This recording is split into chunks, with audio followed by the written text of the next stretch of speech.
Hi there, welcome to Dropkick DiSKussions. My name is Gary Cassidy, and I'm getting sick of introducing people because you run out of things to say, and today's no different. What do you say? The first ever Cruiserweight Classic winner, only one to date, former Cruiserweight champion, just returned to Impact Wrestling, has also just been in New Japan. TJP, TJ Perkins, don't know however you want to call him. I'm joined by TJP. How's it going, man? It's going great. Thank you very much for having me. No worries, man. Thank you for being here. Don't mind my Donkey Kong shirt. It's it's in my daily rotation. So. Oh man, that's fine. I'm sure a lot of people will be big fans, man. You'll have people googling it right now to see where they can buy one. So yeah, I'm just gonna get the most recent bit of news out the way that we heard. Bellator won.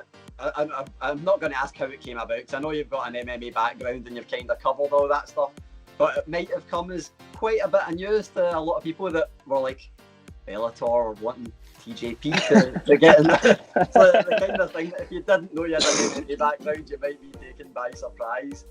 I know you spoke, I think it was last week, you said that it was kind of out of the question, both because of, surprisingly, I found out you were 35 years old. You do not look 35 years old. Yeah. We'll get that out there. I know you said that due to age and just a lot of other things, taking time out to do training, you weren't really interested.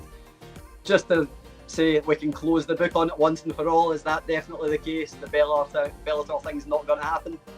I mean, I don't think that it's closed. I mean, I think that we're still actually bouncing ideas back and forth, but I think that once, because the offer I got was very specific. I don't want to go into exactly who the other camp was, just because if it doesn't come about and we don't do business, I don't want to have use them for press or anything like that. But I think once we kind of realized that the two sides were vastly different weight classes, not vastly, but at least maybe one or two weight classes separate, that it made it kind of tough. And then money was kind of tough.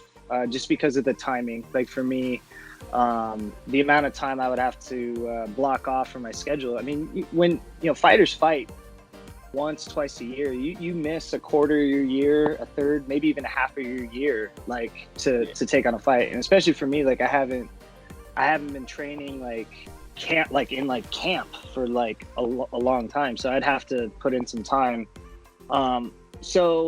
And then obviously timing's an issue for me. This is the first time I've been a free agent for wrestling in 10 years. Because Ring of Honor, TNA, WWE, almost back to back. So having the opportunity now to go back to Japan, back to Mexico, doing what I'm doing with Impact Wrestling, stuff like that, that definitely is going to drive my boat. So timing's an issue because it's trying to figure out where I could fit it in between these things.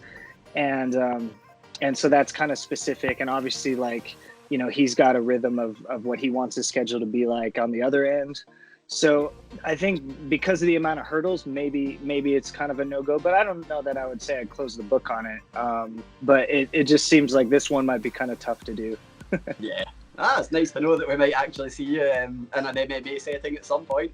But let's chuck that to one side. We're saying that as if Bellator's the only TJP news that's came out recently. Of course it's not. You recently returned to Impact Wrestling and you recently returned to New Japan as well. Two places that I'd say you've not been for a while. I don't know if I'm right in saying you've not really ever wrestled in both for a consistent time without a mask on. You've been masked a lot of the time you've been in both. How was it returning to each of them? Might have been different for each of them respectively, but is it a fresh start getting to go in as essentially yourself now with no mask on? I'd say no gimmick. Obviously, you're still just turned up to 11 man. How refreshing was it to be able to return to both as yourself? I'm very. So on the note of masked or not, New Japan was kind of funny because the first day of the J Cup when I got on the bus, I said hello to Liger and talked to him for a second, and he didn't. It wasn't until later in the day he approached me at the arena. He didn't realize it was me because I'm so much. I'm so much older and like Yeah. big. Like when he seen me before, I was a lot skinnier and smaller and like younger. I didn't have any tattoos, you know, and I was wearing a mask a lot. Other than the Super Juniors that I did, God, even that was like 8-9 years ago almost now. That was the only time I ever really was there unmasked, other than my very first debut when I was a young boy. Yeah. Everything after that, it was like Puma or whatever. So, and Impact, that was interesting. I was really excited to go back because their roster is incredible right now. Yeah. And for the last couple of years, I'd seen them kind of put it together. And, I watch like a lot of stuff I don't watch a lot of contemporary wrestling, but I'll watch like a lot of the stuff that my friends are in. Yeah. And stuff like that. And so even when I was like at WWE for like those few years, I was watching them kind of build their roster, and I'm like, man, these are really good guys.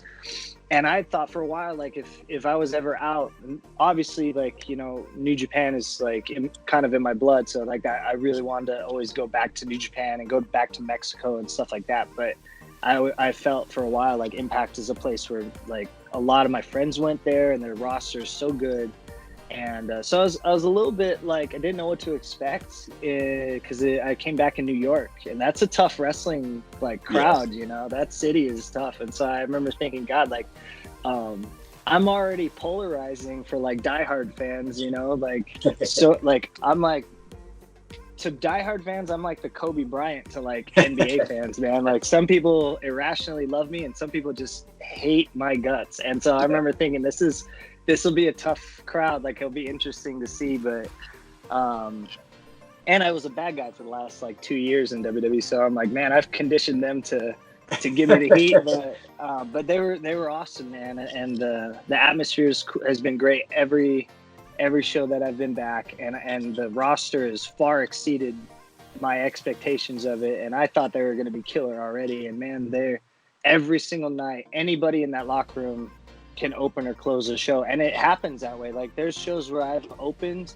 and then main evented the next night, and I'll see some nights the X division will open, then they'll close the next night, the women's division will open, and then they'll be like top of the card the next night. They're having the best matches on the show, the tag team division too, which is crazy because like a lot of times it feels now that like tag team wrestling is like dying, but I feel like with Impact and obviously like with the stuff that AEW is doing with the pairings that they have, that's what's like making tag team wrestling like kind of relevant again, and I think that's awesome. Definitely, man.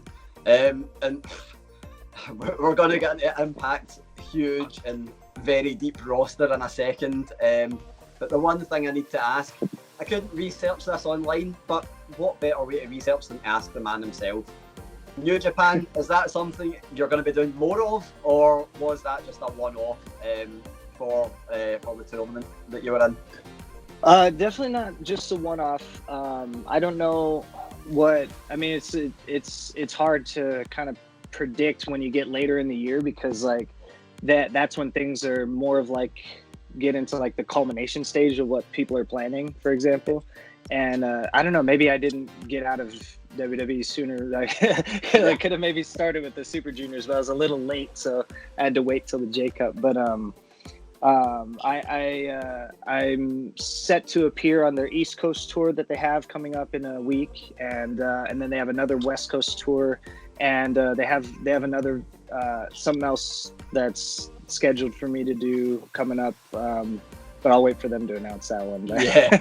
But yeah, there's at least a few more things coming up, which I was grateful for, because whether I come back once or a million times, like I've always considered that place my home, because they really were my first like place that I got to cut my teeth. So yeah, I'll definitely take that. That's a nice little snippet that I can put out there, man. But that's it's just when I seen you'd tweeted after the Super J Cup about being home, and I was like, I'm hoping that's gonna be it. But yeah, so New Japan was only one of the two massive returns you had. You've just mentioned about Impact and the massive roster. Between both of them, what a wealth of talent. Who are you most looking forward to facing in both promotions? So for a little while, one of the reasons why it really swayed me to kind of pursue doing some work with Impact was the amount of friends that I have there. Willie Mack is like my best friend in wrestling in real life. A lot of people don't necessarily know that because we're not ever really in the same place at the same time. But like I got a home in Las Vegas like a few years back, and he moved out here kind of at the same time, and we were both friends in LA, and we came out here, and he's literally my best friend like in the world. So like when I saw that he was laying some roots there, and then with Rich Swan going there, obviously people know that we're really good friends, and there's a lot of guys there that I always really enjoyed on a personal level, like being in the ring with guys like Eddie Edwards and Sami Callihan. Elgin came in, and I didn't even know. That was just kind of coincidental. And these guys are all incredible dudes. And then there's some guys that I hadn't been in the ring with that so far, just like doing little things like with the Rascals, Trey Miguel. Yeah. I've had a few matches with him now in different forums, and he's incredible. Those guys do amazing stuff, and I'm looking forward to doing more stuff with them. The North as a team. And then primarily Falaba, like a fellow Filipino, Yeah. I didn't even meet him yet, and I was already coming through the door saying, I got to get with this guy. And so it looks like we're going to have a chance to do some stuff together, which I'm excited about. Yeah, definitely, man. That's a match made in heaven right there. We spoke earlier about you're now wrestling unmasked. One of the things I had the pleasure of speaking to you about last time was representing the Philippines. I know it's a hugely important thing for you. I know you really pushed for that when you started in the Cruiserweight Classic. Do you feel like wrestling unmasked is maybe important for you representing the Philippines as well? And also with Falaba, do you feel like that's something you can maybe bring more into your character as being a much strong, I know you've already got a really strong connection to your roots, but bringing that forward a bit more? Oh, no, yeah, definitely. I mean, I never really knew whether I needed to be masked or not be masked or whatever, if that would help. But I do think that it helps that a lot of people are interested in I guess just my life story. A lot of people, I think, it's like a single element thing. Like they really worry about cultivating and telling their story as far as a character in the ring. But it just turns out over the last 20 years, like my career trajectory became a kind of a character of its own and a story to tell, and has been inspiring to a lot of people. When I was at WWE, I remember like the first month I was there, like the Performance Center for NXT, like they would have mail that was allotted for everybody that was kind of coming in, and they would have bins for me. They would just dump these bins. It was like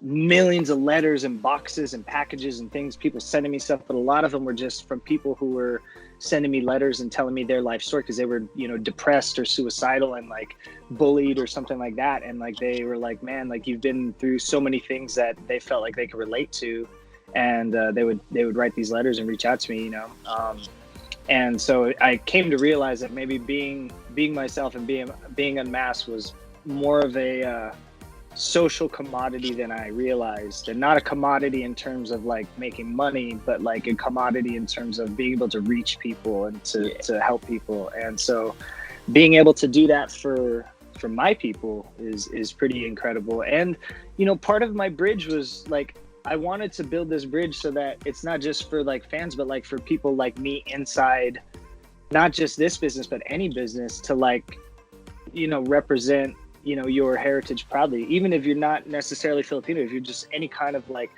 Asian American or Southeast Asian or something like that, like, because there's not a lot of Filipinos in wrestling, but there's others and they don't claim it. And I feel like they don't feel like, either they don't feel safe claiming it, like it's not something that would be advantageous for them, or it would hurt them, or they just feel like it's not something to be proud of. And I wanted to, like, the reason I kind of slung the flag on my back and was like, put everybody on my shoulders, at least for that run, was like, look, like, be proud of what you're doing, be proud of who you are. Like there's there's a lot of us that don't, and I wanted to, you know, inspire them to be open about it, because, you know, it's it can lead to good things.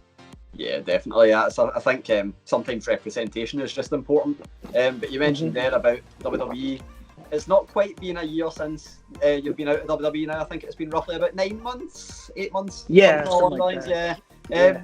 I know last time we spoke, you spoke about having really good relationships with Vince McMahon and Triple H, but the people in between weren't quite so accommodating, to keep it polite. Looking back, do you have any regrets at all about your time there? Apart from maybe just not being given a chance, I don't know. Or do you feel like it's just nice to be on a new challenge now? No, I mean, I don't have any regrets at all. I don't think that, I do think that it was, I look at it more as like, it was just nice to be given a chance on the, you know, one of the teams that I grew up watching, I guess is the best way to put it. We joke, but I didn't have like, I don't think I had bad relationships with anybody in the middle or anything like that. A lot of that's like kind of blown out of proportion. It was really just, I think people will ask me like my take on stuff, and I'll explain certain things that made me unhappy, but being unhappy doesn't mean that, like, you know, I'm kicking trash cans over or throwing like a fit or anything. Or even that I make it necessarily overly known. Like, I might just ask a question or something if I think something can be done better or whatever. Most of my unhappiness I just kept to myself. Like, so it wasn't like I had like issues with people. It was more just like I was unhappy with the culture of where I was, and I felt like maybe I just didn't fit in there because of that. You know, some people enjoy certain atmospheres, you know, like we all have people in life that, like, some people enjoy political atmospheres, or they enjoy, like, you know, kind of blue collar, like hardworking, but maybe underappreciated atmospheres, or like some people enjoy, you know, whatever atmosphere it is. And whatever the case is for me, how that was my personal experience, I just wasn't that happy. But you know, I think that, you know, they gave me a chance to do some really good things, and I made a little bit of history and helped some people along the way, and I'm really proud of the group that I kind of led in the door, because now they've been able to do all these different things, and they all have personal goals that they've now been able to start to chase. And before we all did that tournament, nobody like us had an opportunity to do that. So you know, I'm very, very happy with what I was able to do in the few years that I was there. Yeah. And is there anyone there you still keep in touch with? Yeah, a lot of the people is from the crew. The seamstress crew I talk to almost every day, and a lot of the people from catering. Our parking lead security guy, I talk to him all the time. One of the lead floor stage, like, kind of managers I talk to all the time, and some of the producers and stuff, TJ Wilson, and, you know, maybe Shane Helms and different guys I'll still talk to a lot, and a lot of the guys I'll still talk to. I'm still really good friends with like Lindsay and Cedric. We always had the car in the rooms together every week. That was kind of like my car, my circle, and we talk all the time. And Kalisto, Sasha Banks, Charlotte, and some people that I still text or talk to every now and then. So yeah, I talk to most of them. I mean, the community is pretty much still the same. It's funny because when you're in the same company, a lot of times you don't even talk as much as when you talk about the same as if you're in different parts of the world. Because I probably talk to them the same amount now than I did when I was there. But sometimes especially a place like that, it's so big. Sometimes you go months without seeing somebody because you're just not on the same schedule. But yeah, I still keep in touch with most of the guys. Yeah, and well, obviously it's been a few months since you've been out of WWE. Since then, you've been in AEW. You've even wrestled the odd one match, a nice little appearance that came up. You've been Impact Wrestling, New Japan. Of course, you've wrestled in Ring of Honor in the past. You've been everywhere. Where did you do your best work? Let's see. I don't. Unless I have CTE already, I don't think I did AEW yet. But we did talk a little bit about maybe future stuff. But I don't think I've done one there yet. You'd appealed to Starcast, but yeah, that my little sneaky. That nicely. Yeah, no, I had a signing at Starcast. Yeah. But I don't know. It's weird. Like, let's see. I started back on the road on May, and it was like from May till this November, I had like 70 or 80 dates packed into my schedule. So like I've had a lot, and it's been everywhere: UK, Australia, Canada, obviously America. Some stuff in Mexico had come up, and I had to postpone some of it, but I ended up still going there with Impact. Now, obviously, there's stuff like Impact and New Japan that came up. Some tournaments and stuff have come up, like King of the Indies, for example. Yeah. And it seems like every week I'm in like 3 or 4 different cities, and it's not even slowing down. But as far as like my best stuff, I don't know. It's a mixed bag, because I feel like, you know, I'm doing a little bit of everything, and everywhere I go is pretty much, I guess, consistent, because I've been waiting 3 years to paint this way, you know. So now I got the brush back in my hand. So it's funny, like a lot of times I think performers get out of a place like I came out of, and they get into this position and they work a lot, and it starts to wear down on them because of who they are and where they come from. They'll go to these places, and every night it's like doing a WrestleMania, because they'll go to these places and it's like that place's biggest show of the year with probably their best wrestler, and that might be one of his biggest matches he's had. But then the next night you have to do it again in a different city with a different guy, and it's the same scenario all over again. And usually what'll happen 99% of the time is guys in my position they'll start to get worn down, because they're like, man, like, you know, I just came out of one groove and I'm not ready to change gears. But for my case, like, it's almost the opposite, because I'll go to these places and people are like, man, you must be tired having to do that. And I'm like, no, I want your WrestleMania match every week, because I have not been able to do a lot of the stuff that I just like to do, you know. And so for me, I look forward to that, like every night having, you know, somebody's, you know, not that like I'm special to them, but if it's a case where they're looking to have the best match they've had, or like one of the more important ones, and bring it on, brother, because that's what I'm looking for. I just want to do what I love. I started to fall out of love with it, and I don't want to I never want to feel that again. It's a really refreshing thing to hear, and it's nice to hear someone not taking anything for granted. I mentioned that you've wrestled everywhere there, and you added even more places onto the list. So I've only got one last question left. In this current day and age, wrestling is everywhere. You've got what? In the space of a week, you're going to have on television alone Raw, SmackDown, 205 Live, NXT, NXT UK, AEW, Impact. And then beside that, you can go out your way and catch things like Ring of Honor, New Japan, MLW. There's everything. How amazing is it being a wrestler right now? And what do you feel as a wrestler about all the talk that everyone says about competition? Because I feel like there's enough wrestling out there for everyone to live on if you love wrestling. Yeah, it's crazy the amount that is going on now. And I kind of like think of it like, I wish wrestling fans would look at it more like, say, boxing or like fight fans or like MMA fans, because imagine if we had, I don't know if you followed MMA or like for a long time, but like my favorite thing back in the day was Pride.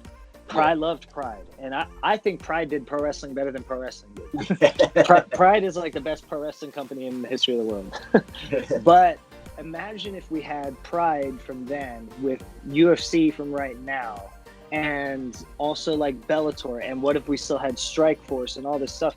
A lot of the fans wouldn't be like, well, Strikeforce is better than UFC is because of this. You just don't realize it because UFC has more money and blah, blah, blah, blah, blah. Or like Pride's way better because and no, you just watch what you like. And K1, whatever it is. Pancrase. Imagine having all of this in like the greater world of MMA, but now that's like what we have for wrestling. And it's like every roster is now so packed with guys who are ready for the stage that they're on. And it's like moving the independent boom to the mainstream. And now we have that. So it's like a lot of times I'll get I even had this in a recent interview where they said, what do you think of the prospects of Impact with their new TV deal, like going head to head with this place or that place? And it's like, man, there's like 8 places you're going head to head with, like that's not even head to head anymore. You might as well just put what you do out there and just put your rock and roll out there and see who listens, and just go with that, grow how you grow, because there's just too much of it now. And I think that's too much of a good thing. So it's like, I think that if people were to be a little bit more patient, a little bit more positive, then you'd realize what a wonderful time this is, because it's incredible. Yeah, definitely, man. Well, that's all I've got, man. So thank you so much for talking to me. It's been absolutely it's been a pleasure, man. It's my pleasure. Thank you for having me. Thank you, man.